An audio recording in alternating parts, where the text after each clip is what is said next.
मित्रांनो नमस्कार.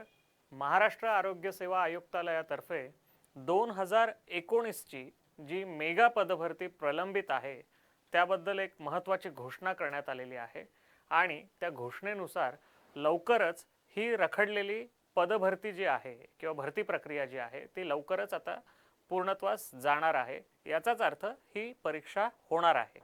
तर या परीक्षेच्या दृष्टीने काही महत्त्वाची अनाउन्समेंट आपल्याला करायची होती आणि म्हणून हा व्हिडिओ आपण इथे बनवलेला आहे. तर आपण थोडक्यात माहिती घेऊया. कालच्या या अनाउन्समेंटमध्ये काही महत्त्वाचे मुद्दे त्यांनी अधोरेखित केलेले आहे. ते मुद्दे आपण इथे पुन्हा एकदा बघूया. फेब्रुवारी 2019 मध्ये महापोर्टलवर ज्या मुलांनी ॲप्लिकेशन केलेली आहे फक्त तीच मुलं किंवा फक्त तेच उमेदवार या परीक्षेस पात्र आहेत. ठीक आहे. म्हणजे आरोग्य विभागाच्या 3696 म्हणजे जवळपास 3700 तांत्रिक आणि अतांत्रिक क वर्ग पदासाठी ज्या मुलांनी फेब्रुवारी 2019 मध्ये महापोर्टलवर अर्ज केला होता फक्त तीच मुलं या परीक्षेस पात्र आहेत. ही पहिली गोष्ट. दुसरी गोष्ट, 23 डिसेंबर 2020 च्या शासन निर्णयानुसार SEBC प्रवर्गातील उमेदवार जर का ते पात्र असतील तर EWS प्रवर्गातून ते अर्ज करू शकतात. याचा अर्थ ते त्यांच्या ॲप्लिकेशनमध्ये चेंजेस करू शकतात कॅटेगरी विषयक. ठीक आहे. म्हणजे तुम्ही आर्थिकदृष्ट्या दुर्बळ घटकांमध्ये जर का मोडत असाल तर SEBC प्रवर्गातील उमेदवार EWS प्रवर्गातून अर्ज करू शकतात आणि परीक्षेच्या तारखेपर्यंत त्यांनी EWS प्रमाणपत्र प्राप्त करणं गरजेचं आहे. जर का त्यांच्या EWS प्रमाणपत्रावर परीक्षेच्या नंतरची तारीख असेल तर ते प्रमाणपत्र समुपदेशनाच्या दिवशी ग्राह्य धरलं जाणार नाही. हे लक्षात असू द्या. ठीक आहे. पुढे जाऊया आपण. नंतर जर का SEBC प्रवर्गातील मुलं हे EWS प्रवर्गामध्ये पात्र नसतील म्हणजे ते आर्थिकदृष्ट्या दुर्बळ घटकांमध्ये ते मोडत नसतील तर त्यांची गणना खुल्या प्रवर्गातून होणार आहे. खुल्या प्रवर्गात त्यांची गणना होणार आहे आणि अशा उमेदवारांनी अतिरिक्त शुल्क 200 रुपये भरणं गरजेचं आहे. तर त्या घोषणेमध्ये कालच्या घोषणेमध्ये SBIचा अकाउंट नंबर दिलेला आहे आरोग्य विभागाचा आणि त्या अकाउंट नंबरवर तुम्ही 200 रुपये भरणं करणं गरजेचं आहे आणि त्याची पावती जपून ठेवा. कारण समुपदेशनाच्या दिवशी जर तुम्ही EWS वर्गामध्ये मोडत असाल म्हणजे SEBC आहात परंतु आता EWS वर्गामध्ये तुमची गणना होते तर तुमच्याकडे EWS सर्टिफिकेट पाहिजे किंवा जर तुमची EWS मध्ये गणना होणार नसेल परंतु तुम्ही SEBC असाल तर आता तुमची खुल्या वर्गात गणना होणार आहे तर त्यावेळेस 200 रुपये भरल्याची पावती तुमच्याकडे पाहिजे. म्हणजे एकतर तुमच्याकडे सर्टिफिकेट पाहिजे EWSचं सर्टिफिकेट नसेल तर तुम्हाला ओपन जनरल कॅटेगरीमध्ये मोजलं जाईल आणि त्या केसमध्ये तुम्ही ओपन जनरल कॅटेगरीमध्ये तुम्ही मोडल्यामुळे आता तुम्हाला 200 रुपये एक्स्ट्रा भरावे लागणार आहेत. परीक्षेच्या तारखेच्या आधी भरणं गरजेचं आहे. बघा त्यांनी काय सांगितलंय.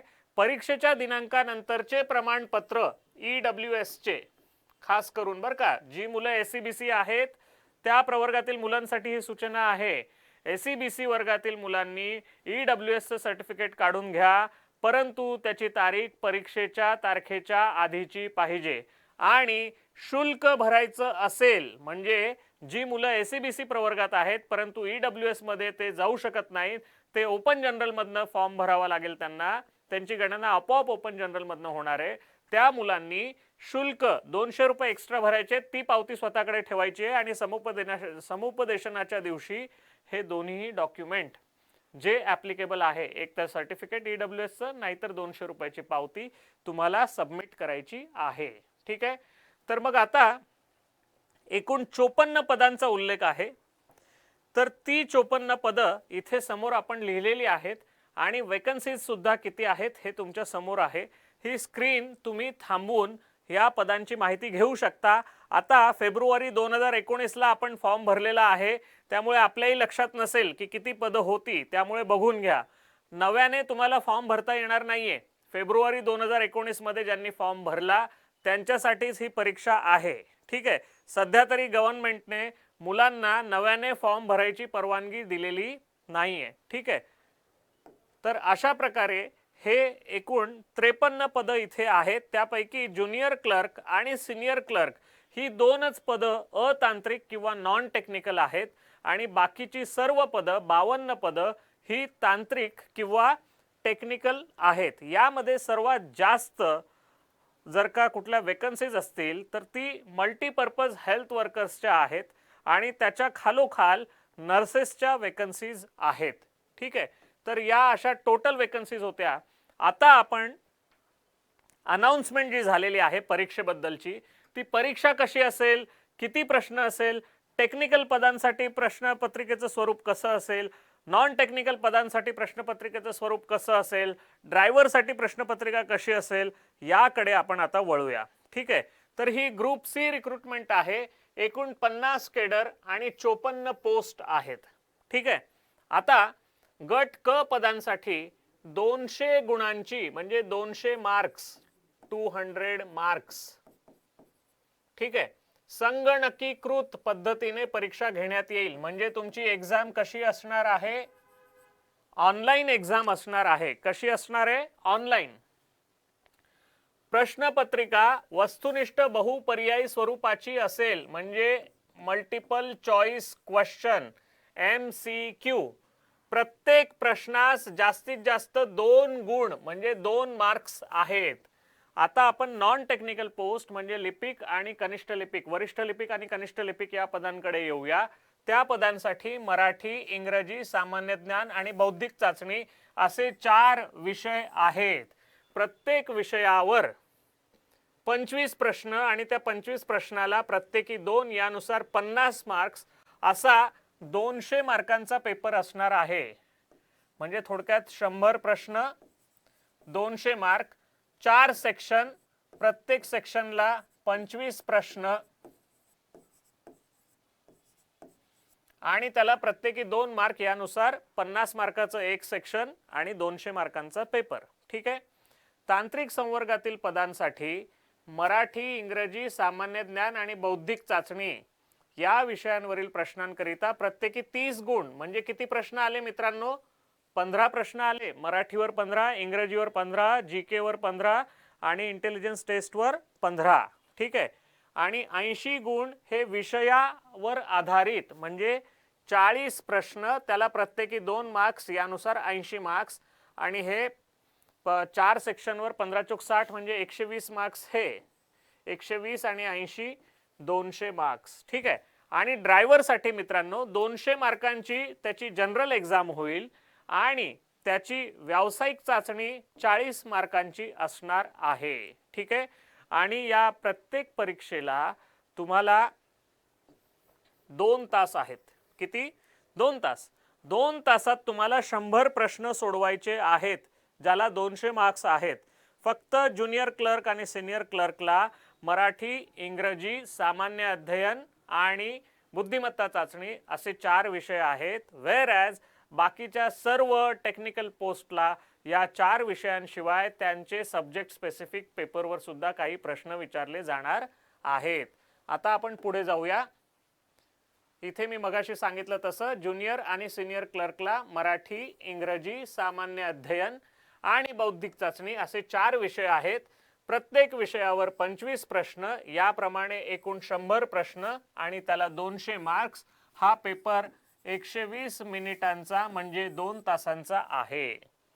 जी तांत्रिक पदं आहेत म्हणजे ही 2 पदं सोडून, कुठली?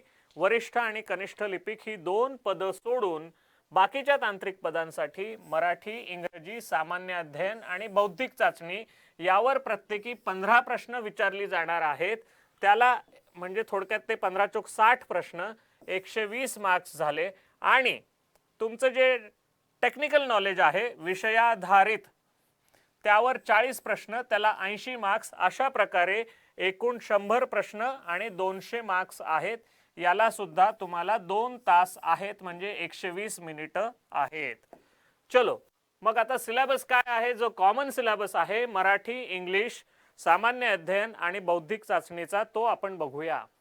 इंग्रजीमध्ये तुम्हाला समानार्थी शब्द, विरुद्धार्थी शब्द, त्याची स्पेलिंग्स शब्दांची, पंक्च्युएशन विरामचिन्ह, टेन्स म्हणजे काळ, नंतर वोकॅब्युलरी म्हणजे शब्दसंपदा, use of idioms and phrases म्हणी आणि वाक्यप्रचार, वाक्प्रचार म्हणूया आपण त्याला, त्यांचा अर्थ आणि त्यांचा वाक्यात उपयोग, रिकाम्या जागा भरा आणि वाक्याचं स्ट्रक्चर, असा तुमचा इंग्लिशचा लिमिटेड सिलेबस आहे. अत्यंत सोपा सिलेबस आहे.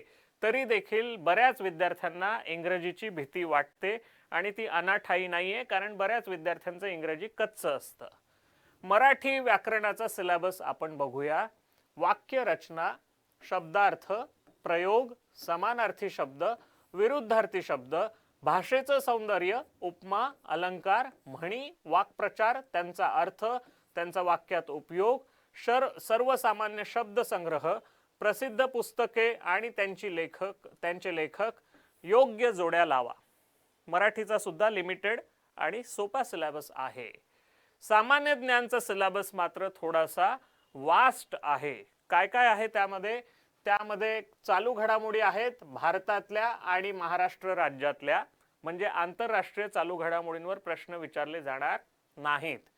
नंतर भारतीय इतिहास, नागरिकशास्त्र, भारताचा भूगोल, राज्यघटना, सामान्य विज्ञान, खेळ आणि संस्कृती, माहितीचा अधिकार आणि महाराष्ट्र पब्लिक सर्व्हिस ॲक्ट 2015. याशिवाय इन्फॉर्मेशन टेक्नॉलॉजीचं बेसिक नॉलेज, संगणकाचं मूलभूत ज्ञान असणं गरजेचं आहे. ठीक आहे, म्हणजे तुम्हाला वर्ड, पॉवर पॉइंट, एक्सेल याच्यावर काही प्रश्न विचारले जाऊ शकतात. ठीक आहे. आता तिसरा जो आहे, ज्याला बौद्धिक क्षमता, बुद्धिमत्ता चाचणी किंवा इंटेलिजन्स टेस्ट, तर्क क्षमता असे वेगवेगळी नावं त्यांनी दिलेली आहेत. तर त्यामध्ये तुम्हाला ॲप्टिट्यूड टेस्ट आहे. त्यामध्ये बेसिक अरिथमॅटिक नॉलेज म्हणजे काय, आकडेमोड, मॅथमॅटिक्स, त्याच्यामध्ये न्यूमरिक नंबर म्हणजे संख्येशी संबंधित, अल्जेब्रा, जॉमेट्री आणि स्टॅटिस्टिक्स यावर प्रश्न विचारले जातील. सोपे सोपे असतील ते. ठीक आहे, म्हणजे शेकडेवारी, नंतर आपलं गुणोत्तर व प्रमाण, ॲव्हरेज आहे, हां, यासारख्या टॉपिक्सवर तुम्हाला प्रश्न विचारले जातील. जॉमेट्रीमध्ये तुम्हाला पृष्ठफळ, घनफळ, क्षेत्रफळ यावर प्रश्न विचारले जातील. याशिवाय जनरल सायन्सचा इथे सुद्धा उल्लेख आहे, फिजिक्स, केमिस्ट्री, बायोलॉजी आणि एन्व्हायरमेंटल सायन्स. ठीक आहे, म्हणजे थोडक्यात जर तुम्ही सामान्य ज्ञान आणि बौद्धिक क्षमता हे दोन विषय बघितले तर ह्या विषयांचा आवाका फार मोठा आहे. रात्र थोडी सोंग फार असं आपण म्हणू शकतो. तुमच्यापैकी बरेचसे उमेदवार फॉर्म भरून आता वाट बघून बघून कदाचित विसरून सुद्धा गेले असतील की आपण या परीक्षेला अप्लाय केलं होतं. तर अशा विद्यार्थ्यांनी किंवा ज्यांना खरोखर या नोकऱ्यांची गरज आहे अशा विद्यार्थ्यांनी काय करायला पाहिजे, तर त्यांच्यासाठी आपण एक खूप छान सोल्युशन घेऊन आलेलो आहेत. आणि ते सोल्युशन आहे महाराष्ट्र आरोग्य सेवा मेगा पदभरती मॉक टेस्ट सिरीज. या मॉक टेस्ट सिरीजचं वैशिष्ट्य काय आहे मित्रांनो, ते आपण बघून घेऊया. संपूर्ण ऑनलाईन माध्यमावर घेतली जाणारी ही एकमेव टेस्ट सिरीज आहे. म्हणजे तुमच्याकडे जर का स्मार्टफोन असेल अँड्रॉइडचा, तर गुगल प्ले स्टोअरवर जाऊन तुम्ही आय प्रथम ही आपली ॲप जर का इन्स्टॉल केली तर तुम्हाला ही टेस्ट सिरीज सबस्क्राईब करता येईल. घर बसल्या तुम्हाला ऑनलाईन पेपर देता येईल, जेणेकरून ही जी तुमची परीक्षा कम्प्युटरवर ऑनलाईनच होणार आहे त्याची प्रॅक्टिस तुम्हाला घर बसल्या होऊन जाईल. ठीक आहे.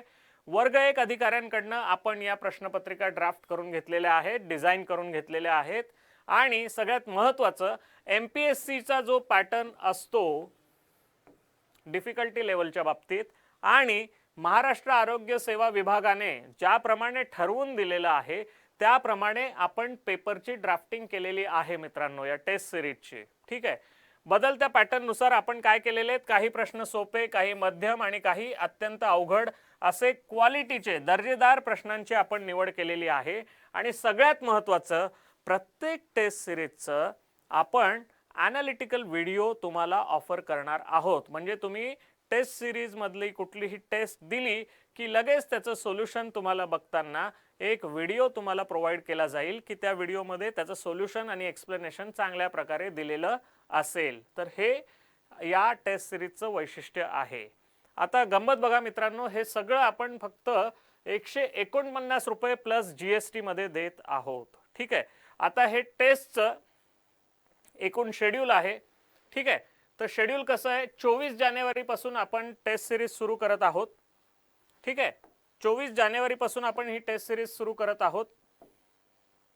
आणि याच्यामध्ये बघा आपण काय करतोय, सुरुवातीला जे महत्त्वाचे 4 विषय आहेत, मराठी, इंग्रजी, सामान्य अध्ययन आणि तर्कक्षमता म्हणजे बौद्धिक चाचणी, त्या प्रत्येक विषयाचे 50 प्रश्न असलेले प्रत्येकी 4 पेपर म्हणजे 4 गुणिले 4 16 विषयवार प्रश्नपत्रिका आपण देत आहोत. म्हणजे किती प्रश्न झाले ते 16 गुणिले 50 800 प्रश्न झाले. किती झाले इथे लिहून ठेवतो मी, 800. ठीक आहे.